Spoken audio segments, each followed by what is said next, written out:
2 Samuel chapter 10, Ammon and Aram defeated.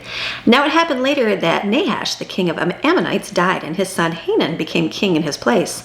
Then David said, I will show kindness to Hanun, the son of Nahash, just as his father did to me. So David sent a letter along with him, with some of his servants, to console him in regard to his father's death. And David's servants came into the land of the Ammonites. But the princes of the Ammonites were suspicious and said to Hanun, their lord, do you think that David is honoring your father because he has sent comforters to you? Has David not sent his servants to you in order to search the city, to spy it out, and to overthrow it? So Hanun took David's servants and shaved off half their beards and cut off their robes in the middle as far as their hips and sent them away. When David was informed, he sent messengers to meet them before they reached Jerusalem, for the men were greatly ashamed and humiliated. And the king said, stay at Jericho until your beards grow and then return.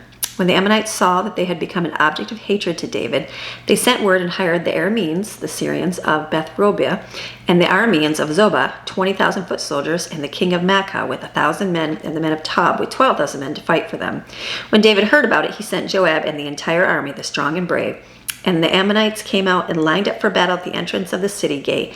But the Arameans of Zobah and Rohab and the men of Tob and Maacah were stationed by themselves in the field.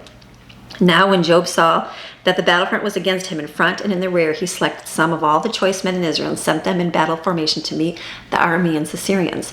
But he placed the rest of the men in the hand of his brother Abishai, and he placed them in battle formation to meet the Ammonites. Joab said to Abishai, if the Arameans are too strong for me, then you shall help me. But if the Ammonites are too strong for you, I will come to help you. Be courageous and let us show ourselves courageous for the benefit of our people and the cities of our God.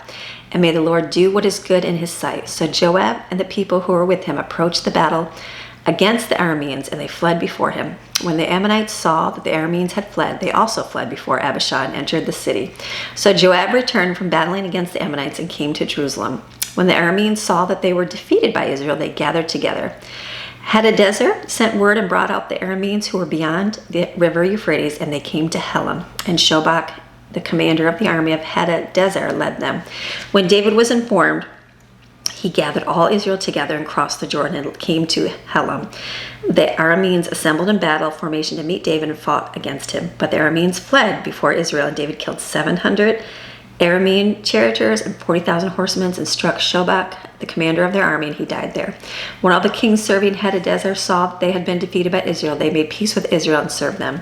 So the Arameans were afraid to help the Ammonites any more.